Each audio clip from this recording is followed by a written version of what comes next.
O težavah domov za ostarele komentar dneva Boris Koprivnikar.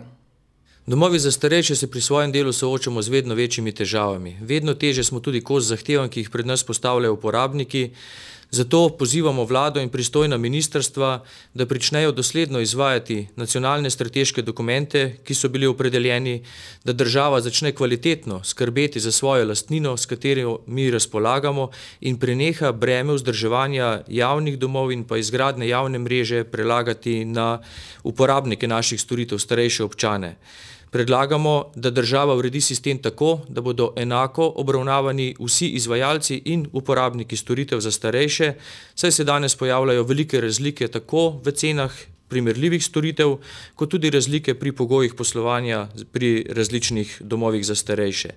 Želimo, da preko sistemskih sprememb država dejansko omogoči strokovno in poslovno avtonomijo izvajalcev, da opredeli cilje, jih tudi spremlja in nadzira in čim manj predpisuje dejansko konkretno izvajanje postopkov, za katere smo izvajalci ustrezno, strokovno usposobljeni in imamo zato tudi ustrezne izkušnje.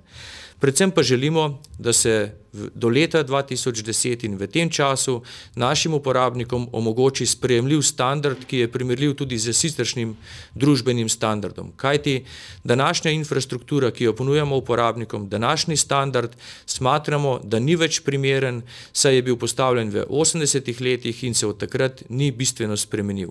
Smatramo, da današnji starejši in nove generacije, ki prihajajo, zaslužijo boljši standard in menimo, da bi tudi država morala bolj konkretno prispevati k izvajanju teh storitev.